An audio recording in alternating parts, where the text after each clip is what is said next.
So hello everyone, आज हम लेने वाले हैं एफ वाई बी कॉम का जो हमारा बेसिक टूल्स इन इकोनॉमिक्स ये जो सब्जेक्ट है उसका आज से हम लोग चैप्टर नंबर 7 चालू करेंगे, जिसका ये आज लेक्चर नंबर 1 है लाइंस एंड कर्व का। जिसके अंदर आज हम लोग देखेंगे मीनिंग और जो टाइप्स होते हैं लाइंस और जो अलग अलग जो कर्व्स होते हैं इकोनॉमिक्स के अंदर, उनके जो अलग अलग टाइप्स है वो देखेंगे। तो देन लेक्चर को स्टार्ट करते हैं। तो सबसे पहले ये समझ लेते हैं कि लाइन और ये जो कर्व होते हैं इकोनॉमिक्स में, जो ग्राफ में होते हैं, उनका मतलब क्या होता है, क्या मीनिंग होता है उनका। तो देखो, इकोनॉमिक्स के अंदर हम जो अलग अलग वेरिएबल्स होते हैं, जैसे वाई वेरिएबल, एक्स वेरिएबल, तो इनके बीच का हम लोग रिलेशन किस तरीके से दिखाते हैं। तो पहली बात तो हम लोग इक्वेशन बनाते हैं, जैसे मैंने अभी इक्वेशन बनाया, मैथमेटिकल इक्वेशंस बनाते हैं, हम आइडेंटिटीज बनाते हैं, जिनकी मदद से हम इकोनॉमिक के जो रिलेशनशिप है वो दिखाते हैं। ठीक है, अब इसी रिलेशन को अगर हम एक ग्राफ के रूप में दिखाना चाहे, कि एक ग्राफ के फॉर्म में अगर इसी रिलेशन को हम दिखाना चाहते हैं, तो ऐसे टाइम पर जो रहता है हम क्या करते हैं, एक लाइन बनाते हैं। ठीक है, एक लाइन बनाते हैं जो कि हमें ये दिखाता है कि ये जो इनके बीच में रिलेशनशिप है वो पॉजिटिव है या फिर नेगेटिव है। ठीक है, मतलब इनके बीच में कैसा रिलेशनशिप है वो ये लाइन हमें बताता है, एक्सप्रेस करता है उनके बीच का रिलेशनशिप। ठीक है, और यही जो लाइन होता है इसी को हम कर्व बोलते हैं इकोनॉमिक्स के अंदर। ठीक है, तो ये जो लाइन होता है वो डिपिक्ट करता है, दिखाता है functional relationship between two variables. ठीक है, तो दो वेरिएबल्स के बीच में जो रिलेशन होता है पॉजिटिव नेगेटिव, वो दिखाता है ये लाइन। ठीक है, तो the line only suggest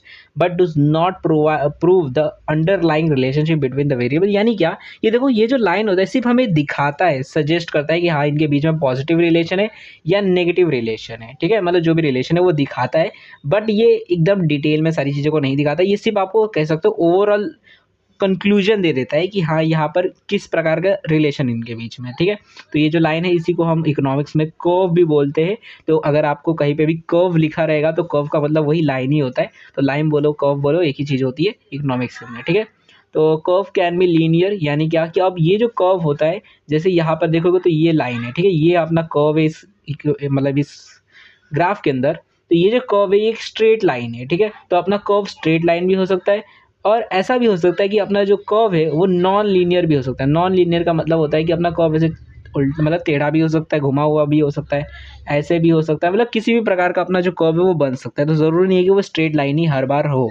okay, तो इसी को हम लोग कर्व बोलते हैं। ठीक है, तो इकोनॉमिक्स में कर्व और लाइन जो रहता है उसका मतलब यही होता है, जो अपना जो रिलेशनशिप है दो वेरिएबल्स के बीच का वो दिखाता है। ठीक है, अब देखो बहुत सारे टाइप्स के अपने लाइंस एंड कर्व्स होते हैं, अलग अलग प्रकार के होते हैं।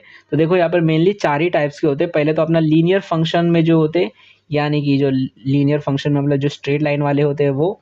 उसके बाद होते हैं कुछ कांस्टेंट फंक्शन वाले, ये भी कुछ है, ये भी आपको बताऊंगा। उसके बाद होते हैं आइडेंटिटी वाले फंक्शन, एंड देन लास्ट में सबसे जो इंपॉर्टेंट होता है वो होता है नॉन लीनियर फंक्शन। ठीक है, मतलब इसके अंदर अलग अलग टाइप्स के होते हैं। तो नॉन लीनियर फंक्शन, जिसके अंदर 4 यहाँ पर 5 बताए गए हैं, जो कि आपने फंक्शन वाले चैप्टर में पढ़ा था ना, वही सारी चीज़ें वापस से बताई गई है। बस एक और है रेसिप्रोकल फंक्शन, नहीं तो सारी चीज़ें वही है। ठीक है, quadratic function, exponential function, cubic function, logarithmic function, वही सारी चीज़ें वापस से है। ठीक है, तो अब एक एक करके सबको देखते हैं। वैसे तो आज के लेक्चर में हम लोग सिर्फ आइडेंटिटीज तक ही देखेंगे, नेक्स्ट लेक्चर में इसको देखेंगे क्योंकि काफ़ी लंबा लेक्चर हो जाएगा। तो आज के लेक्चर में बस इतना, ये तीनों के बारे में देखेंगे, तीनों टाइप्स के बारे में। तो सबसे पहला होता है लीनियर फंक्शन। ठीक है, अब देखो सबसे पहले ये समझ लो कि एक, देखो आपको हो सकता है कन्फ्यूजन होता हो कि लाइन, कर्व और जो स्लोप होता है उनके बीच में डिफरेंस क्या है। ठीक है, तो देखो लाइन को ऐसा समझो कि ये एक ग्राफ है। ठीक है, अब यहाँ पर ये एक लाइन है, ये एक रोड है, समझो इसको एक रोड समझो। ठीक है, अब ये जो रोड है ये किस तरफ जा रहा है, जैसे हम लोग रहते हैं ना, अब जैसे ये रोड है। ठीक है, तो ये रोड किस तरफ जा रही है, ये राइट में जा रही है, लेफ्ट में जा रही है, या फिर मतलब कह सकते हो नॉर्थ साइड में जा रही है, ईस्ट साइड में जा रही है, किस तरफ जा रही है। तो जो डायरेक्शन होता है उसको हम लोग, मतलब बेसिकली किस तरफ जा रही है उसको हम लोग डायरेक्शन बोलते हैं। ठीक है, और ये जो रोड है इसको तो हम लोग रोड बोलते हैं। वैसे ही यहाँ पर ये जो ग्राफ होता है इसके, तो ये जो लाइन होती है इसको हम लोग कर्व बोलते हैं। और ये किस तरफ जा रही है, यानी क्या कि ये ऊपर जा रही है यानी पॉजिटिव डायरेक्शन में जा रही है, या फिर नीचे जा रही है नेगेटिव डायरेक्शन में जा रही है। तो जो जिस डायरेक्शन में जा रही है उसे स्लोप बोला जाता है। ठीक है, तो अगर नेगेटिव स्लोप है मतलब क्या, वो नीचे जा रही है, पॉजिटिव स्लोप है मतलब ऊपर जा रही है। ठीक है, तो स्लोप का मतलब वो किस डायरेक्शन में जा रही है, मतलब कितना झुकी हुई है, किस तरफ वो स्टेपनेस उसका, उसी को स्लोप बोला जाता है। ठीक है, तो the slope and the shape of a curve depend upon the functional relationship between the variable they represent. मतलब क्या कि अब कोई भी कर्व जो है वो कैसा है, मतलब कि वो स्ट्रेट लाइन है या फिर किस तरफ झुका हुआ है, ऊपर जा रहा है नीचे जा रहा है, वो डिपेंड करता है कि वो जो वेरिएबल्स है दो, मतलब ये जो वाई वेरिएबल और जो एक्स वेरिएबल इनके बीच में क्या रिलेशनशिप है उसके ऊपर डिपेंड करता है कि इनका स्लोप कैसा होगा, ठीक है, कर्व का। तो functional the function are algebraic expressed in the form of equation which in turn are graphically represented as line and curve. यानी क्या कि जो फंक्शंस होते हैं उनको हम फॉर्मूलाज की मदद से ऐसे दिखा देते हैं, ऐसे फंक्शन को, एंड देन हम जो है इसी को फिर ग्राफ के रूप में दिखा देते हैं, एंड देन वही हमारा लाइन कर्व बन जाता है, फंक्शन हमको दिखता है, ठीक है, कि इनके बीच का रिलेशनशिप हमको दिख जाता है। ओके, अब यहाँ पे अलग अलग टाइप्स के दिखा रहे हैं। तो सबसे पहला जो टाइप है वो है लीनियर फंक्शन। लीनियर फंक्शन का मतलब क्या होता है? लीनियर फंक्शन मतलब वो फंक्शन जो कि स्ट्रेट लाइन बनाते हैं, ठीक है, स्ट्रेट लाइन बनता है तो उसी को लीनियर फंक्शन बोला जाता है। आपने लीनियर इक्वेशन पढ़ा होगा 10th में, 10th नहीं तो 9th 8th में पढ़ा होगा लीनियर इक्वेशन। वहाँ पर मैंने आपको बताया था, जैसे अभी मैंने फंक्शन चैप्टर में बताया था, उसके अंदर बताया था, देखो एक लीनियर इक्वेशन कैसे बनता है। लीनियर इक्वेशन बनता है ऐसे कि जैसे अगर मान लो कि कोई भी वैल्यू है तो y is equal to 1+2x, इस तरीके से एक लीनियर इक्वेशन बनता है, ठीक है। मेन बात यहाँ पर ये रहती है कि लीनियर इक्वेशन में जो अपना x की जो वैल्यू होती है उसके ऊपर सिर्फ 1 होता है। 1 मतलब कि मतलब इसका जो एक्सपोनेंट होता है वो 1 होता है। यहाँ पर स्क्वायर क्यूब वो सारी चीज़ें नहीं रहती। अगर स्क्वायर आ जाता है, क्यूब आ जाता है, तो वो अलग इक्वेशन अलग फंक्शन बन जाएगा, ठीक है। तो अगर इसके ऊपर कोई भी वैल्यू नहीं है, मतलब 1 है, तो इसका मतलब है कि ये एक लीनियर फंक्शन है, यानी कि इसका जो ग्राफ होगा वो स्ट्रेट बनेगा, या तो ऐसे जाएगा या तो ऐसे जाएगा, ठीक है। तो यहाँ पर वही है, linear function are function whose equation are graphed as a straight line. अब linear function are very commonly use, economics में काफ़ी ज़्यादा नॉर्मली इस्तेमाल किया जाता है। They express in the form of linear equation के फॉर्म में इनको बनाया जाता है, मतलब लीनियर इक्वेशन की मदद से बनते हैं ये। और ये काफ़ी ज़्यादा सिंपल होते हैं, इनको समझना काफ़ी आसान होता है, स्टडी करने के लिए भी मतलब ज़्यादा मुश्किल नहीं रहता है, कि ऑफ एक सिंपल इक्वेशन इनके होते हैं, ठीक है। तो लीनियर इक्वेशन जो रहता है is a function of one variable in which the highest exponent of variable is 1। मतलब क्या कि x के ऊपर जो हाईएस्ट पावर जो रहेगा वो 1 रहेगा, 1 से ऊपर नहीं रहेगा, ठीक है। मतलब स्क्वायर का, क्यूब का वो सारी पावर नहीं रहेंगे, हाईएस्ट पावर जो रहेगा, एक्सपोनेंट जो रहेगा वो 1 रहेगा। And the variables are not multiply by each other. यानी क्या कि यहाँ पर ये जो x और y जो वेरिएबल्स है वो एक दूसरे से मल्टीप्लाई नहीं करेंगे। यहाँ पर होगा क्या, देखो यहाँ पर मेनली लीनियर इक्वेशन में ये होता है कि कुछ प्लस होते हैं, कुछ माइनस होते हैं, ओके। उसके बाद ये जो प्लस और माइनस है इन किन के बीच में होता है, तो ये वेरिएबल्स के बीच में प्लस एंड माइनस होता है। एंड उसके बाद मल्टीप्लिकेशन होता है, मल्टीप्लिकेशन भी होता है, बट एक कांस्टेंट के साथ में होता है। जैसे यहाँ पर देखो तो ये जो m है ये कांस्टेंट है, कोई नंबर होगा, 3x होगा।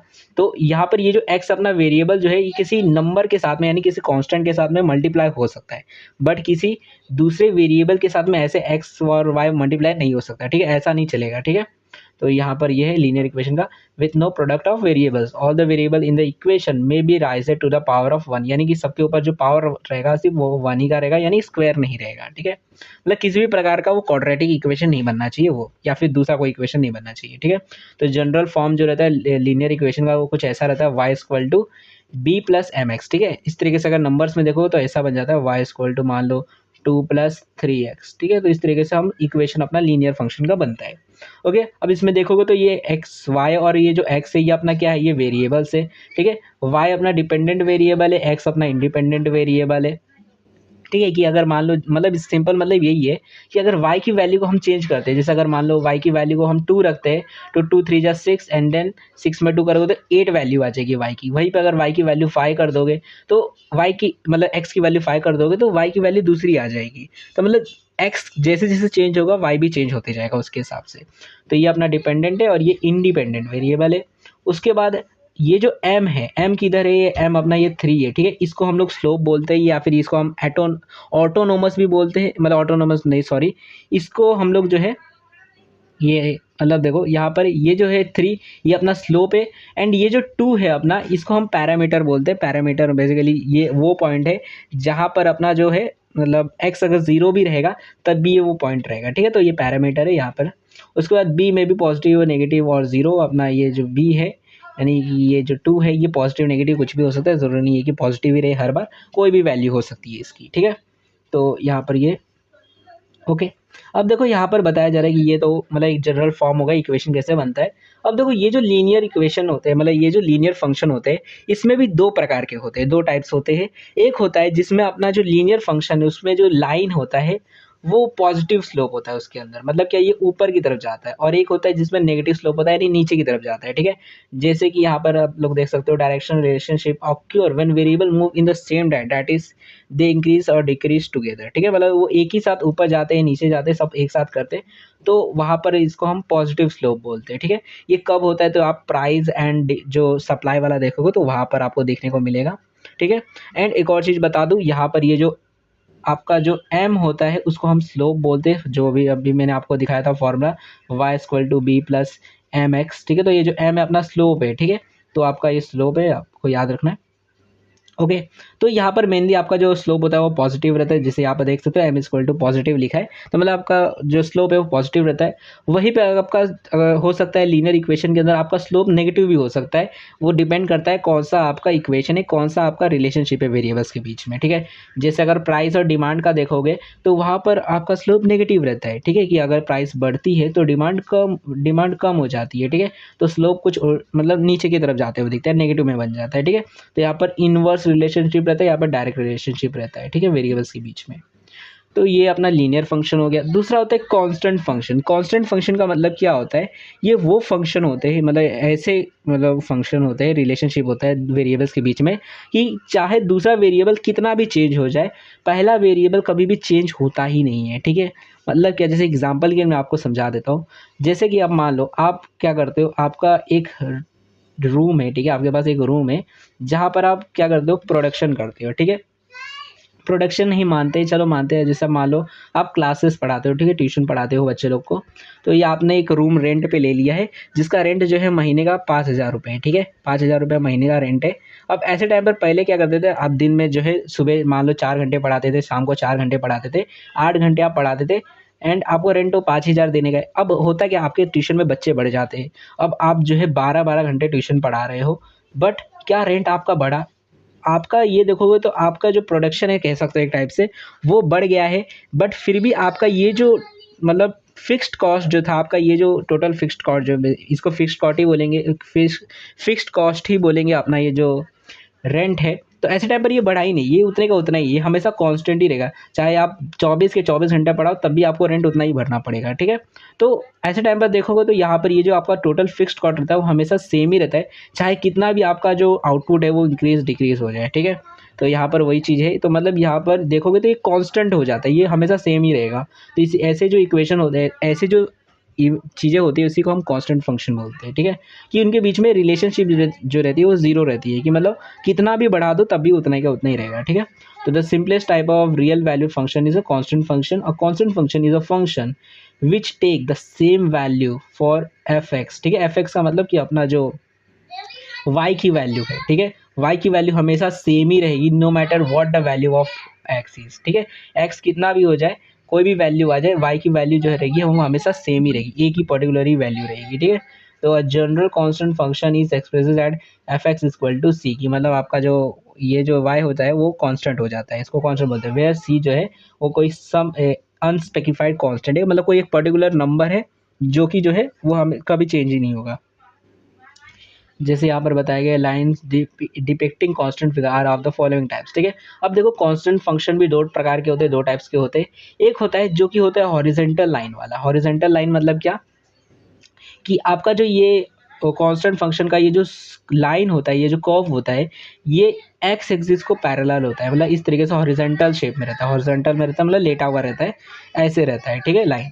अभी ये जैसे यहाँ पर देखोगे तो अपना जो आउटपुट है वो इंक्रीज हो गया, पहले इतना था, अपना प्राइस इतना ही था, अपना जो कॉस्ट है वो इतना ही था, अब हमने आउटपुट को बढ़ा दिया लेकिन अभी भी कॉस्ट उतना ही है, फिर से बढ़ा दिया अभी भी कॉस्ट उतना ही है। तो अपना जो देखोगे तो यहाँ पर ये जो कर्व लाइन जो है वो एक स्ट्रेट लाइन बन जाता है, ठीक है।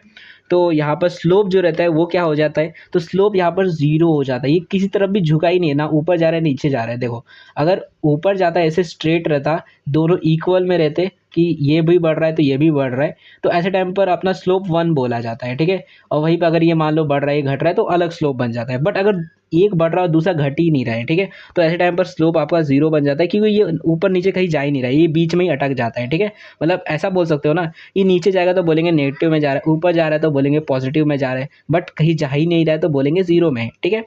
तो इसलिए आपका स्लोप यहाँ पर 0 हो जाता है, m इक्वल टू 0 हो जाता है। तो यहाँ पर देखो लिखा हुआ है The constant equation exists when the value of y variable remain fixed regardless of the value of x variable. The equation takes the form as y is equal to a, कि आपका जो y का value रहता है वो एक constant जो a है वो रह जाता है, कि कितना भी वैल्यू हो x की, चाहे जीरो भी रहे तब भी आपका जो है मतलब y जो है वो उतना ही रहेगा, ठीक है।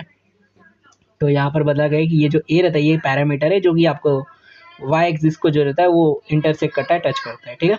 तो यहाँ पर लिखा है फॉर एग्जांपल, यहाँ पे एग्जांपल दिया कि in constant equation y equal to 3, y is 3 for all values of x, चाहे x की कितने भी वैल्यू आ जाए y जो रहेगा वो हमेशा 3 रहेगा, ठीक है। तो the line representing such an equation is a horizontal line of the value specified for y, ठीक है। तो यहाँ पर ये x एक्सिस को पैरेलल रहता है, और इन दिस केस जो वेरिएबल्स रहता है अज्यूम किया जाता है टू टेक पॉजिटिव वैल्यू, और जो बेसिकली जो स्लोप रहता है इस हॉरिजॉन्टल लाइन का वो जीरो होता है, ठीक है। तो यहाँ पर m is equal to zero हो जाता है, कि मतलब ये कहीं जा ही नहीं रहा, ये एक ही जगह पे अटक गया है, ठीक है, ये एक ही जगह पे अटक गया है, इसलिए यहाँ पर इसको जीरो ले लिया जाता है, ओके। इसी में दूसरा टाइप होता है जो कि होता है वर्टिकल लाइन का, ठीक है। मतलब या कांस्टेंट में ही एक और होता है वर्टिकल लाइन का, यानी कि यहाँ पर अब ये जो है ये वाई एक्सिस को पैरेलल रहता है, ठीक है। और यहाँ पर देखोगे तो ये अटका हुआ बीच में नहीं है, ये ऊपर की तरफ जाते जा रहा है, ये बीच में अटका नहीं है, बीच में अटकते तो बोलते हैं कि हाँ जीरो है, बट ये तो ऊपर जाते जा रहा है, तो मतलब ये इन्फिनिटी तक जाते जा रहा है, ठीक है।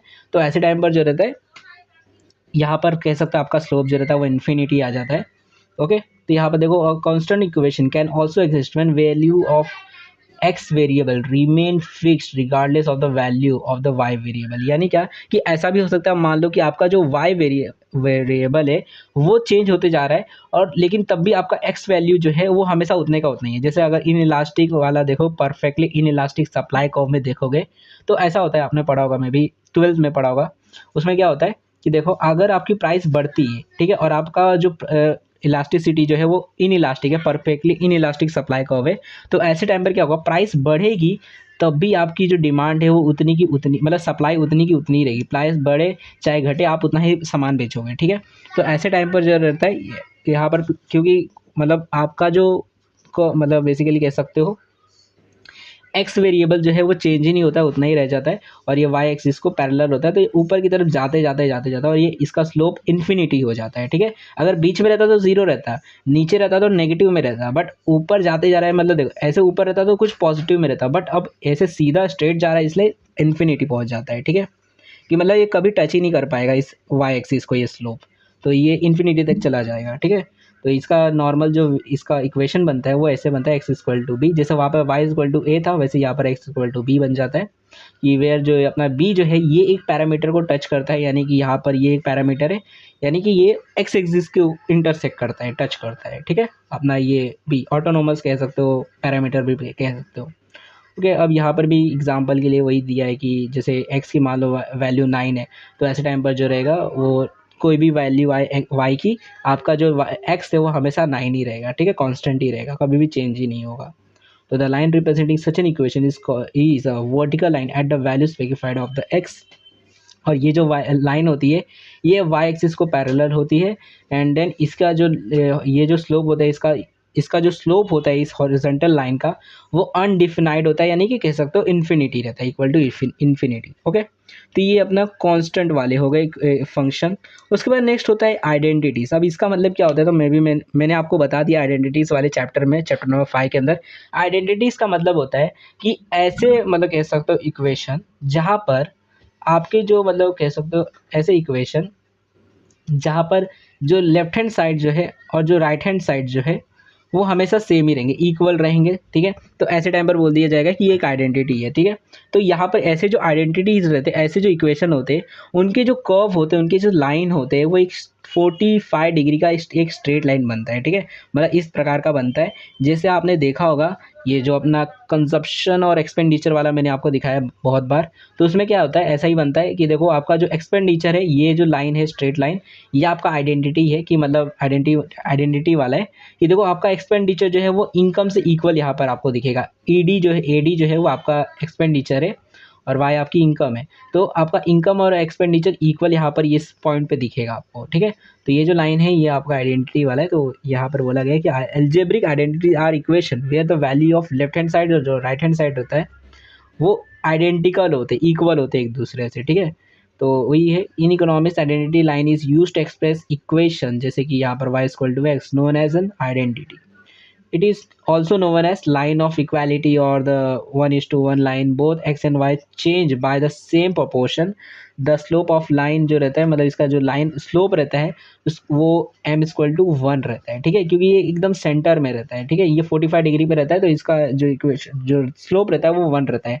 क्यों 1 रहता है, इसलिए 1 रहता है. ये देखो यहाँ पर, अगर मान लो आपकी इनकम बढ़ जाती है, आपकी इनकम बढ़ जाती है तो आपकी कंजप्शन भी बढ़ जाती है, फिर वापस इनकम बढ़ जाती है, वापस से कंजप्शन, तो मतलब ये साथ में बढ़ते जाते हैं, ठीक है. तो इसका स्लोप ऐसे सीधा सीधा जाते जाता है, तो इसलिए ये एकदम सेंटर में आ जाता है, इसलिए मतलब कह सकते हो इसलिए 1 आ जाता है, ठीक है, कि मतलब जितना यहाँ पर चेंज आता है उतना यहाँ पर भी चेंज आता है. तो और स्लोप का फॉर्मूला क्या है, मैंने आपको पहले बताया था.